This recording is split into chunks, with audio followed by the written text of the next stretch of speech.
Hello दोस्तों, जैसा कि आप सभी लोगों का जो कि रोजाना नहीं का क्वेश्चन पेपर हुआ है मैथमेटिक्स का, उसका सॉल्यूशन बताएंगे इस वीडियो के माध्यम से। जैसे कि मैंने आपको इम्पोर्टेंट क्वेश्चन और इम्पोर्टेंट ऑब्जेक्टिव बताए थे, उसमें से लगभग ये सभी आ गए हैं और ये पिछले साल का जो कि मैंने बताया था वही आया है। ठीक है, तो मेरे ख्याल से आप सभी लोगों का पेपर अच्छा गया होगा। जो मैंने ऑब्जेक्टिव्स बताए थे वे पूरे के पूरे आए हैं। आप कमेंट बॉक्स में एक बार ज़रूर बता दीजिए। और जिन लोगों को सोशल साइंस में भी दिक्कत है तो मैंने डाल दी है वीडियो इंपॉर्टेंट क्वेश्चंस की, लिंक डिस्क्रिप्शन बॉक्स में आपको मिल जाएगी। ठीक है, तो चलिए बात कर लेते हैं इनके बारे में। देखिए, ये तो टोटली पिछले साल में पूछा गया था, सप्लीमेंट्री में शायद पूछा गया था कि पूर्णांक m के लिए प्रत्येक समपूर्णांक निम्न स्वरूप का होता है। तो ये क्या 2m स्वरूप का होता है, तो इसमें आपको ये वाला कर देना है। ठीक है, इसके बाद नेक्स्ट देख लेते हैं कि ये मैंने आपको दिया था A1/A2 बराबर B1/B2 बराबर नहीं है C1/C2। तो समीकरण निकाय का हल होगा, तो क्या इसका कोई हल नहीं होगा। ठीक है, तो इसका आपको बी वाला करेक्ट आंसर रहेगा। ठीक है, अब चलिए नेक्स्ट देख लेते हैं। इसी से संबंधित मैंने आपको दिया था कि आपको पूछ सकता है कि निकाय कैसा है, धनात्मक वास्तविक होगा या काल्पनिक होगा। तो आपको क्या इसके मूल पद बताना है। तो क्या मूल कैसे बताएंगे, तो आपको मैंने ये फॉर्मूला बताया था D = B² - 4AC का। ठीक है, ये जब आप यहाँ पर अप्लाई करेंगे क्या B² - 4AC। ठीक है, तो ये आपको एक माइनस में आंसर आएगा, -15 इसका आंसर आएगा, -15। तो ये क्या काल्पनिक हो जाएगा। ठीक है, जब आप इसको देखिए माइनस का, ये तो माइनस की वन है, माइनस की वन का स्क्वायर करेंगे तो बन आएगा -4AC यानी 4 चौके 16। ठीक है, तो 16 में से करेंगे तो -15। तो इसका ये क्या काल्पनिक हो जाएगा, इसका करेक्ट आंसर। ठीक है, इसके बाद नेक्स्ट देख लेते हैं। आपको ये AP दी हुई है, इसका 10वां पद निकालना है। तो फॉर्मूला आप लोग जानते होंगे, AN बराबर ये होता है, AN बराबर A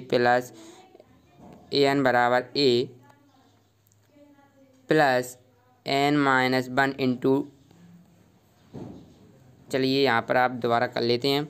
ठीक है, तो क्या होता है AN बराबर A plus N-1 into D। ठीक है, तो A की वैल्यू यहाँ पर कितनी दी हुई है, 7 दी हुई है, आप देख सकते हैं। प्लस हमें कौन सा पद 10वां निकालना है, तो N यानी 10 -1, D की वैल्यू यानी 7 में 10 में 7 घटाएंगे तो कितने बचेंगे 3।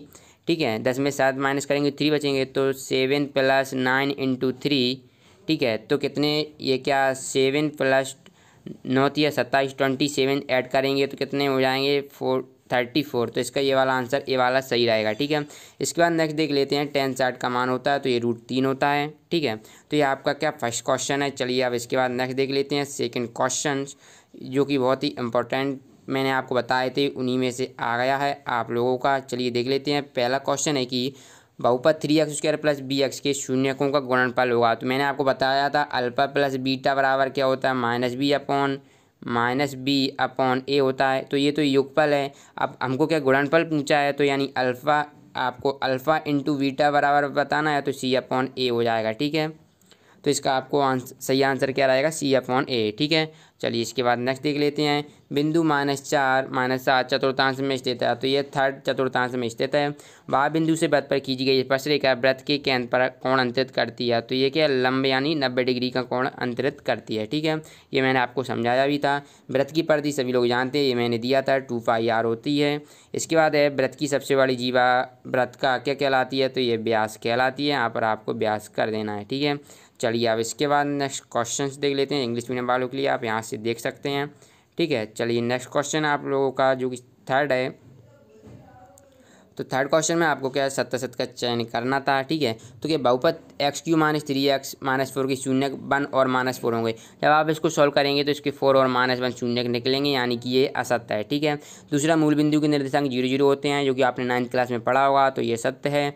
समांतर श्रेणी में सार्वंतर धनात्मक ऋणात्मक या शून्य हो सकता है, तो ये भी सत्य ही होगा। ठीक है, क्योंकि जो मैंने आपको बताए थे अधिकतर उन्हीं में से आए, बस थोड़ा अगर थ्योरेटिकल करके सोचते हो तो आप आसानी से बिल्कुल सही कर आते हैं। ठीक है, इसके बाद नेक्स्ट है सोशल साइंस के भी आपको इंपॉर्टेंट क्वेश्चन प्रोवाइड करा दिए गए हैं। ठीक है, आप हमारे चैनल पर जाकर देख सकते हैं, चैनल का नाम है SK टीच। ठीक है, इसके बाद है किसी वृत्त के भाव बिंदु से खींची गई 2 स्पर्शरेखाएं असमान होती हैं। तो ये क्या असत हो जाएगा, समान होती हैं। ठीक है, त्रिभुज के तीनों कोणों का योग 180 डिग्री होता है, तो ये बिल्कुल सत्य है, त्रिभुज के तीनों कोणों का योग 180 डिग्री ही होता है। इसके बाद प्रश्न क्रमांक 4 में आपको कॉलम ए कॉलम बी दिए हुए हैं, इनमें से आपको सही जोड़ियों का चयन करना है। पहला दिया हुआ है कि sine square theta plus cos square theta, इसकी वैल्यू 1 होती है। साइन 90 माइनस थीटा, तो ये कॉस थीटा होता है। सेक स्क्वायर थीटा माइनस 1, तो ये क्या हो जाएगा, टेन स्क्वायर थीटा, ठीक है। और टेन 30 डिग्री का मान 1/√3 होता है, तो आपको टेन 30 का मान 1/√3 कर देना है। और कॉस थीटा को हम साइन थीटा बटे कॉस थीटा कॉस थीटा बटे साइन थीटा लिख सकते हैं, ठीक है। तो इस प्रकार आपका ये सही हो जाएगा। आपको क्या करना है, साइन स्क्वायर थीटा, ठीक है, तो ये इस प्रकार कर देना, साइन स्क्वायर थीटा है यानी कि ये 1 हो जाएगा, ठीक है। Sine 90 minus theta cos theta, sec square theta minus 1 tan square theta, और टेन 30 की ये होता है, और कॉस थीटा कॉस बटे साइन थीटा, ठीक है। ये आपका करेक्ट आंसर हो जाएगा। चलिए इसके बाद नेक्स्ट देख लेते हैं। यह आपका प्रश्न क्रमांक 4 है। 5वें में देख लेते हैं क्या दिया हुआ है। आपको क्या प्रत्येक का एक शब्द वाक्य में उत्तर लिखना है। तो पहला है द्विघात समीकरण 3x square minus 5x plus 2 का विभक्तर लिखना है। तो इसका जो डी की वैल्यू आएगी वो 1 आएगी। कैसे आएगी, मैंने आपको बताया था बी स्क्वायर माइनस 4ac होता है। यहाँ पर बी यानी क्या 5 है, माइनस के 5, माइनस का 5 स्क्वायर करूँगा तो कितना आएगा, 25 आएगा, ठीक है। बी स्क्वायर माइनस 4, ए कितना है 3 है, और सी कितना है 2, ठीक है। तो 25 माइनस 4 3 12 दूनी 24 यानी कि 1 आ गया, ठीक है। इस प्रकार कर लेना है। शंकु के आयतन का जो कि मैंने आपको बताया था क्या होता है, 1/3 pi H r1 square plus r2 square plus r1 into r2, ठीक है। तो ये इसका आंसर हो जाएगा। इसके बाद नेक्स्ट है, ये भी आपको मैंने जो कि कल पेपर दिया था उसी में से अधिकतर आए हैं। क्या आंकड़ों में सर्वाधिक बारंबारता वाला वर्ग कहलाता है, तो ये बहुलक वर्ग कहलाता है ये, ठीक है। ये मैंने आपको बताया था, ठीक है। और ये भी बताया था समांतर माध्य, यदि आपको ए बी सी कोई समांतर माध्य ज्ञात करना है तो बी बराबर ए प्लस सी अपॉन 2 होता है।